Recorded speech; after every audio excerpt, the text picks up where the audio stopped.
अकेला चना भार नहीं फोड़ सकता, पर अकेला बंदा पहाड़ तोड़ सकता है। एक बंदा अमेरिका से रूस गया पुरानी मिसाइल्स के खोखे खरीदने, ताकि उनसे कुछ ऐसा बना सके जो आज तक कोई नहीं बना पाया था। रॉकेट, जमीन से उड़ने वाला नहीं, उड़कर जमीन पर वापस उतरने वाला रॉकेट। ऐसा रॉकेट जो किसी ने सोचा भी नहीं होगा कि पॉसिबल होगा। अगर किसी ने सोचा होगा तो उसके पास में आइडिया नहीं होगा कि कैसे रॉकेट को जमीन पे वापस उतारना है, और अगर किसी के पास में आइडिया भी होगा तो उसने किया नहीं होगा। लेकिन ये बंदा जो रॉकेट की एबीसीडी भी नहीं जानता था, जिसने किसी भी कॉलेज में कोई रॉकेट इंजीनियरिंग की डिग्री नहीं ली थी, वो बंदा ऐसा रॉकेट बनाने चला था जो उस टाइम की रॉकेट बनाने वाली बड़ी बड़ी कंपनीज को भी नहीं पता होगा। जमीन पे वापस उतरने वाला रॉकेट। रॉकेट लॉन्च तो कई साल से होते आए थे। कोई रॉकेट को लैंड करके दिखाए तो उसको बोलेंगे रियल दुनिया का रियल आयरन मैन। इस बंदे से रूस वालों ने जरूरत से ज्यादा पैसे मांगे। यहां तक कि कहा जाता है कि रूस में जो इस बंदे की मीटिंग हुई थी वहां की कमेटी के साथ में, उस मीटिंग में उस बंदे का बहुत मजाक उड़ाया गया। यहां तक कि उसके मुंह पे थूका भी गया, ये भी कहा जाता है। और इसको कहा गया कि तेरे पास पैसे तो है नहीं और तू आ गया मिसाइल खरीदने। ये बंदा बिना डील पूरी किए वापस अपने कंट्री आ गया और उसी दिन से किताब उठा ली इसी सवाल के जवाब में कि मैं क्यों नहीं बना सकता रॉकेट। मैं ऐसा रॉकेट बना के दिखाऊंगा जो बहुत कम खर्चे पे अंतरिक्ष में जा सके, और इसके बाद ऐसा रॉकेट बनाऊंगा जो लॉन्च के साथ साथ जमीन पर वापस भी लैंड कर सके। बंदे ने एक के बाद एक किताबें पढ़ डाली और शुरू कर दिया अपना पहला प्रोजेक्ट। सन 2006 पहले लॉन्च के 37 सेकंड के अंदर ही 37 सेकंड के अंदर ही उसका रॉकेट लॉन्च के बाद सीधा जमीन पे आके वापस गिर गया। और ये गिरना ऐसा था कि उस रॉकेट के टुकड़े टुकड़े हो गए। प्रोजेक्ट फेल हो गया। बंदा 4 साल से इस पे काम कर रहा था। 2002 से उसने काम शुरू किया था। 2006 में उसका पहला प्रोजेक्ट फेल हो गया। पैसों का बहुत नुकसान हो गया। बंदे ने फिर सवाल ढूंढने की कोशिश करी कि यार कहाँ कमी रह गई, रॉकेट लॉन्च क्यों नहीं हो पाया। 1 साल बाद फिर से रॉकेट लॉन्च किया, फिर से वही हुआ, मिशन फेल्ड, रॉकेट क्रैश, पैसों का भारी नुकसान। फिर 1 साल बाद तीसरी कोशिश करी और फिर वही हुआ, मिशन फेल्ड, रॉकेट क्रैश, पैसों का भारी नुकसान। एक के बाद एक करके 3 बार इसके प्रोजेक्ट फेल हो गए। अब इस बंदे के पास में है ना, बड़ी मुश्किल से केवल 1 को रॉकेट जितने पैसे बचे थे, या उतने भी नहीं बचे थे कह लो। जितने अच्छे अच्छे इंजीनियर थे ना इस बंदे के पास में, वो सब इसको छोड़ करके वापस चले गए। लेकिन इस बंदे में इतना जुनून था, इतना होमवर्क इसने कर रखा था कि इसने सोचा कि यार एक बार वो ट्राई करते हैं। लेकिन इसके पास में इतने पैसे नहीं थे कि ये अच्छे इंजीनियर्स को हायर कर सके, और ये घटिया इंजीनियर्स को रखना नहीं चाहता था। तो इसने डिसाइड किया कि जब मैंने इतनी पढ़ाई कर रखी है तो क्यों ना इस बार प्रोजेक्ट का चीफ इंजीनियर मैं ही बन जाऊं। वो बंदा खुद चीफ इंजीनियर था जिसने रॉकेट साइंस की कोई इंजीनियरिंग डिग्री नहीं ले रखी थी। बड़ी अजीब सी बात थी, बहुत रिस्की काम था ये। पैसों का पहले ही भारी नुकसान हो चुका था, लेकिन इस बंदे की हिम्मत का नुकसान कोई नहीं कर पाया। पूरी जान चौथी कोशिश में लगा दी, और उसके बाद में कुछ ऐसा हुआ ना जो आज तक कोई नहीं कर पाया। पूरी दुनिया ने एक नजारा देखा। दुनिया का सबसे कम बजट में उड़ने वाला रॉकेट सफलतापूर्वक लॉन्च हो चुका था। साइंस की दुनिया में ऐसी घटना पहली बार नहीं हुई थी, लेकिन इतने कम बजट के अंदर किसी रॉकेट को लॉन्च करना पहली बार हुआ था। ऐसा करके दिखाया उस बंदे ने जिसको किसी ने रॉकेट बनाना नहीं सिखाया। इस बंदे की कंपनी को आज दुनिया स्पेसएक्स के नाम से जानती है, और इसके रॉकेट में इतनी जान है ना कि नासा भी अपने कई सैटेलाइट स्पेसएक्स के जरिए अंतरिक्ष में भेजती है। जब इस बंदे के 3 फेल्ड लॉन्च के बाद में चौथा लॉन्च सफल हुआ ना, तो सफल होते ही नासा ने कहा कि भाई हमें, यानी कि नासा वालों को चाहिए तुम्हारा ये रॉकेट। और सक्सेसफुल लॉन्च के 2-4 महीनों के अंदर ही डील पक्की भी हो गई, क्योंकि इसके पहले नासा का बहुत खर्चा होता था सैटेलाइट्स को लॉन्च करने में। लेकिन ये बंदा यहीं पे नहीं रुकने वाला था। बोला कि ऐसा रॉकेट बनाऊंगा अब जिसको बार बार यूज किया जा सके। आमतौर पे क्या होता है कि जब किसी सैटेलाइट को स्पेस में लॉन्च करना होता है तो वो सैटेलाइट को अंतरिक्ष में लेकर के जाता है, साथ साथ में उसको कैरी करने वाला रॉकेट भी उसके साथ में चला जाता है। वो उसको आप यूज नहीं कर सकते दोबारा, क्योंकि वो खत्म हो जाता है, यूज करने लायक वो बचता ही नहीं है। यानी कि ये बंदा ऐसा रॉकेट बनाना चाहता था जो अंतरिक्ष में जाकर के अपना काम करके सुरक्षित वापस जमीन पे आकर के लैंड हो जाए, ताकि उस रॉकेट में केवल फ्यूल भरना पड़े और फिर वो वापस स्पेस में जाने के लिए तैयार हो जाए। जब इस बंदे ने 2011 में अनाउंस किया कि मैं लैंड करने वाला रॉकेट बनाना चाहता हूं, तो काफी लोगों ने इसकी मजाक बनाई।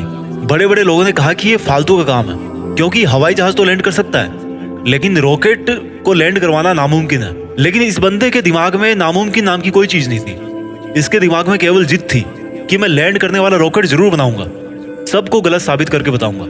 बंदे ने अगले 4 साल तक दिन रात एक कर दी, बहुत सारे फेल्ड रॉकेट टेस्ट किए। आखिरकार 2015 में पूरी दुनिया ने फिर से एक बार इस तरह का नजारा देखा जो वो आज तक हॉलीवुड की फिल्मों में ही देखती आई थी। इस बंदे ने लैंड करने वाला रॉकेट बना दिया, असंभव संभव हो गया। और ये बंदा फिर नहीं रुका। उस अंतरिक्ष में जाने वाले सैटेलाइट कैरियर रॉकेट को इसने पानी पे तैरते हुए प्लेटफॉर्म पर बड़ी एक्यूरेसी के साथ में लैंड करके दिखाया। कमाल का बंदा है। रॉकेट अंतरिक्ष में जाता है और सैटेलाइट को अर्थ की ऑर्बिट में छोड़कर 10-12 मिनट में वापस आकर के अपनी जगह पे खड़ा हो जाता है। इस बंदे को यार अगर रियल दुनिया का आयरन मैन नहीं बोलेंगे तो फिर किसको बोलेंगे और क्या बोलेंगे? ये वही बंदा था जिसने बचपन में इतनी किताबें पढ़ डाली थी कि एक समय ऐसा आया जब इसके आसपास में किताबें कम पढ़ने लग गई। लेकिन बंदे को पढ़ना था तो किताबों का स्टॉक खत्म होने के बाद में पूरा एनसाइक्लोपीडिया पढ़ डाला। ये बंदा आज दुनिया का सबसे अमीर इंसान बन चुका है। वो बंदा जिसका यह कहकर मजाक उड़ाया गया था कि तुम्हारे पास पैसे तो है नहीं, तुम आ गए मिसाइल खरीदने। आज इस बंदे की औकात इतनी बढ़ चुकी है ना कि वो वैसा कमेंट करने वाले लाखों बंदों को खरीद सकता है। ये सच है, पैसा इंसान को खरीद लेता है यार, यही सच्चाई आज की। और ये बंदा अमीर क्यों नहीं बने? क्योंकि ये डिजर्व करता है। एलन मस्क, नाम तो सुना होगा। इस नाम में जान है, क्योंकि इस नाम के पीछे जो बंदा है ना उसके नॉलेज में जान है। कहानी यहीं पे खत्म नहीं होती। एलन मस्क ऐसे बहुत सारे काम करना चाहते हैं जो आज शायद इम्पॉसिबल लगते हैं, पर यह नहीं भूलना चाहिए कि वो लैंडिंग वाला रॉकेट भी किसी टाइम पे इम्पॉसिबल लगता था। इनके बहुत सारे ऐसे प्रोजेक्ट चल रहे हैं जिनके बारे में कोई सोच भी नहीं सकता। इनमें से एक फेमस प्रोजेक्ट है हाइपरलूप, जिसमें जमीन पर हवाई जहाज से भी ज्यादा स्पीड पे ट्रेवल करने का प्रोविजन होगा। ऐसी टेक्नोलॉजी होगी। अब थोड़ी सी जरूरी बात करते हैं। भारत, हमारे कंट्री में दुनिया के सबसे ज्यादा जवान लड़के और लड़कियां हैं। इतने ज्यादा कि कई देशों की टोटल पॉपुलेशन भी इतनी नहीं है। हमारे कंट्री में भी ऐसे टैलेंट की कोई कमी नहीं है। जरूरत है तो सोच को विजन देने की, विजन के लिए आइडिया जनरेट करने की और आइडिया को एक्शन में बदलने की। एलन मस्क का प्लान है कि नियर फ्यूचर में हम धरती के अलावा भी कोई ऐसी जगह ढूंढना चाहते हैं, ऐसी जगह पे अपनी बस्ती बनाना चाहते हैं जहां पर इंसान सुरक्षित रह सके। क्योंकि हो सकता है भविष्य में कोई एस्टेरॉइड धरती से टकरा जाए और धरती से मानवता ठीक उसी तरह से खत्म हो जाए जिस तरह से कई साल पहले डायनासोर धरती से चले गए थे, गायब हो गए थे। और इसलिए इनके फ्यूचर के प्रोजेक्ट में एक प्रोजेक्ट ये भी है कि मंगल ग्रह पर इंसानों की बस्ती बनाई जाए। इनका बड़ा तगड़ा है यार इनका विजन, और ऐसा विजन आज हमारे यूथ में होना बहुत जरूरी है। अगर ये बंदा कर सकता है ना तो समझ सकते हो कि इंसान का दिमाग कितना पावरफुल है, इंसान की हिम्मत कितनी पावरफुल है, इंसान की कैपेबिलिटी क्या है और इंसान के लिए क्या इम्पॉसिबल है। एलन मस्क का मानना है कि फेल होने से नहीं डरना चाहिए, क्योंकि फेल होना भी एक ऑप्शन होता है, लेकिन काम ना करना कोई ऑप्शन नहीं होता। ये खुद मानते हैं कि ये एक हफ्ते में लगभग 120 घंटे काम करते हैं। अगर 7 से डिवाइड करोगे ना तो लगभग 17 घंटे के आसपास आएंगे एक दिन में निकल के। कई बंदे तो इतना सोते होंगे। इनका कहना है कि मैं वो काम नहीं करता जो जरूरी है, मैं वो काम करता हूँ जो मुझे लगता है कि मुझे करना चाहिए। इनके फंडे बड़े सिंपल है यार। ये कहते हैं कि अच्छी स्कूल और अच्छी कॉलेज में जाने से बंदा एजुकेटेड नहीं हो जाता है, क्योंकि मैं कभी भी हार्वर्ड यूनिवर्सिटी में नहीं पढ़ा, लेकिन फिर भी वहां पर पढ़ चुके कई टैलेंटेड स्टूडेंट और इंजीनियर मेरे अंडर में काम करते हैं। ये कहते हैं कि एक्स्ट्रा ऑर्डिनरी बनने का हर ऑर्डिनरी इंसान के पास में ऑप्शन रहता है। इनका यह भी कहना है कि अगर आप फेल नहीं हो रहे हो तो इसका मतलब आप लाइफ में कुछ कर ही नहीं रहे हो। हर जवान लड़के और लड़की को आज ये बात समझनी पड़ेगी कि उनको आज की डेट में क्या करना चाहिए। क्या उनको वो करना चाहिए जो उनको लगता है कि जरूरी है, या उनको वो करना चाहिए जो उनको लगता है कि उनको करना चाहिए। इंसान तब ज्यादा बेहतर कर पाता है जब उसको पता होता है कि उसको क्या करना चाहिए। एलन मस्क को किसी ने रॉकेट साइंस नहीं पढ़ाई थी, पर इनको लगा कि उनको रॉकेट साइंस पढ़नी चाहिए, तो इन्होंने खुद पढ़ी, क्योंकि इनको पता था कि इनको क्या करना चाहिए। आज की डेट में किसी बंदे के लिए कुछ करना मुश्किल नहीं है। अगर मुश्किल है तो वो ये है कि उसके पास में कोई गोल ही नहीं है, उसको पता ही नहीं है कि उसको करना क्या। लक्ष्य निर्धारित नहीं करना सबसे बड़ी प्रॉब्लम है। फेल होना कोई प्रॉब्लम नहीं है। एलन मस्क का मानना है कि नॉइज से ध्यान हटाकर सिग्नल की तरफ ध्यान दिया जाना चाहिए। उनका मानना है कि प्रॉब्लम कोई प्रॉब्लम नहीं होती, प्रॉब्लम का सॉल्यूशन ढूंढना एक प्रॉब्लम है। शब्दों में थोड़ा सा फेरबदल करने से पूरा वाक्य जो है ना, उस पूरे वाक्य का अर्थ बदल जाता है। और माइंड में थोड़ा सा विजन आपकी पूरी जिंदगी बदल के रख सकता है।